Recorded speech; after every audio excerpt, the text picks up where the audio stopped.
Alright, welcome back to Auto Hobby. Engine is at my private welder's place, so we're going to be now working on the Lexus. I just got the gas pump, which is just normal Phillips screwdrivers in the back seat. Alright, we got the fuel pump. Let's go put it in the car. Alright, so first we gotta get rid of this pump, which seems to be in two parts. Those are 10 millimeters, and we'll pull all that out. I'll put the new one in. Go from there. Alright, so after that, fuel pump's pretty much out. We're going to disconnect this big tail. And then we might have to do some drilling to get that part off. And then we can go take it to workbench and replace some of these faulty parts. So let's get that big tail off, and then we'll get a drill and drill through there. We'll just nut and bolt it later on. We'll be good to go. Well, we'll drill two parts out. We could punch them out. We'll see. Okay, so we'll drill, disconnect. Okay, well, we got our fuel pump. So let's start replacing the motor. Basically all the stuff that came in the box.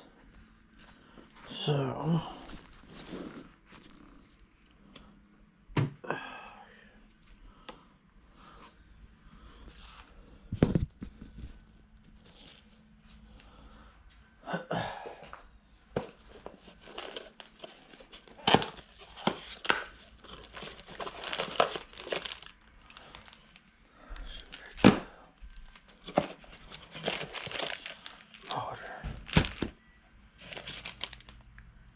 parts.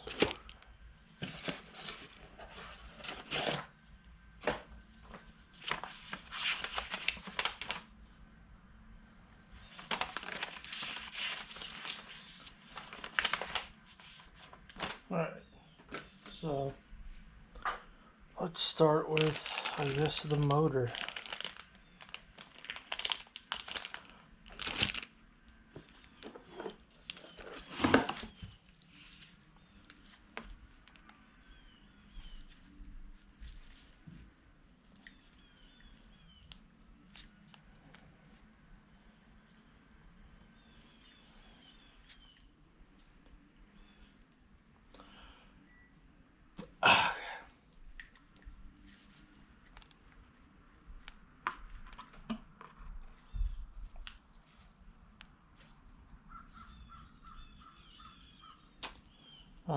Okay, so we'll grab a screwdriver, pry into there and pull that out.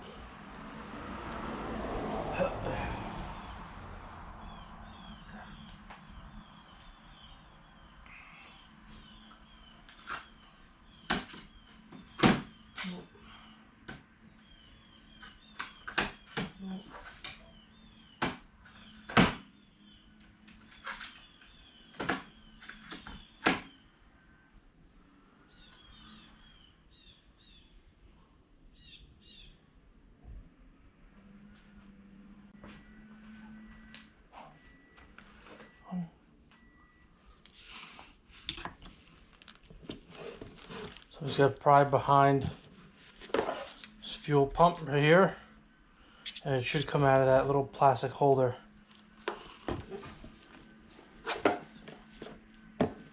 Yep.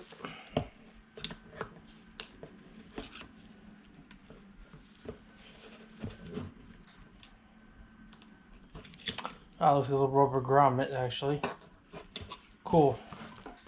So that just comes out like that. We'll disconnect it from the top over here, pull it off. Grab a pair of pliers. Those will do.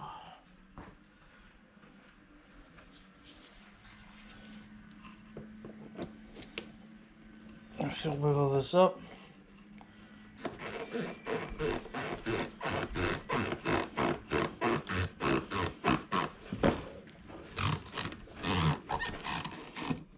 Grab the bottom of the hose, and I'm gonna break it free first. And then twist. That should come right off. Just like that. Cool.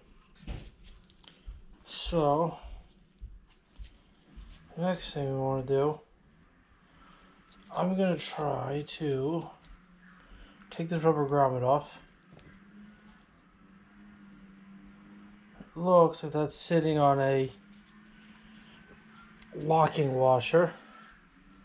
So I'll have to pull that off. Okay.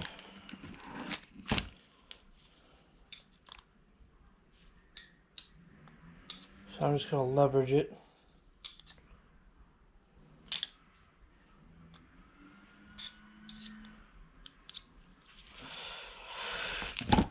They come with a new one? It might. Okay.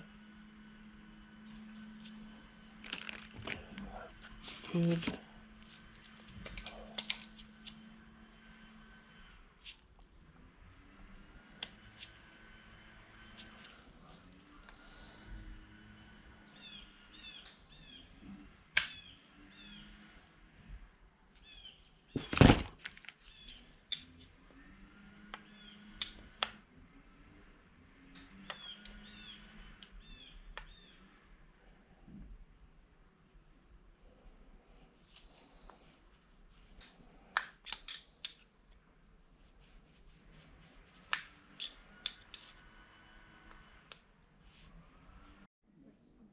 Alright, so we got this hose on.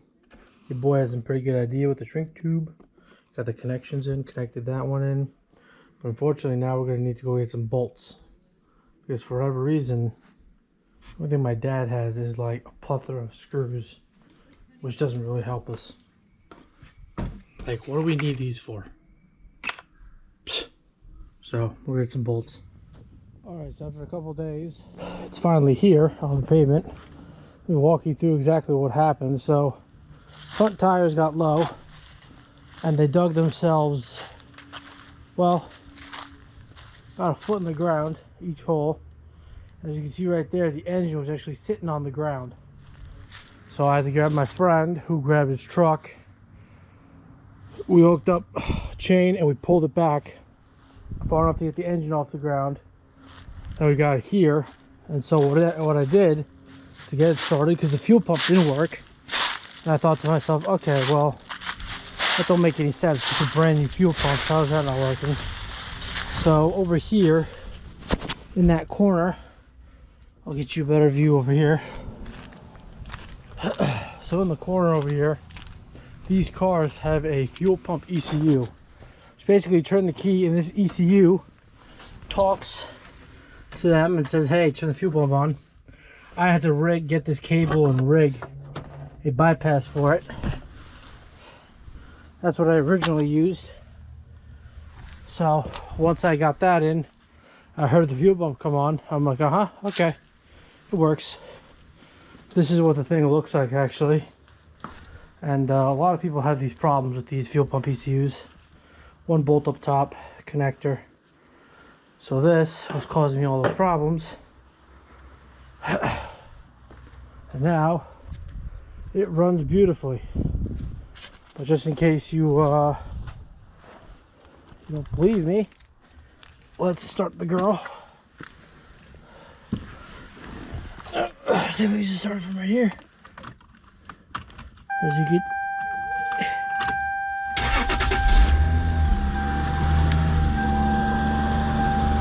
There we go.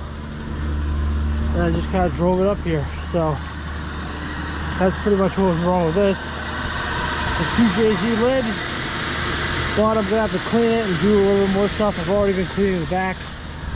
I put the seats in the back the right way, so at least the back's good. I vacuumed the back here and over there, cleaned all that stuff. So I'm gonna keep doing that. But yeah, that's how we got the Lexus finally out. So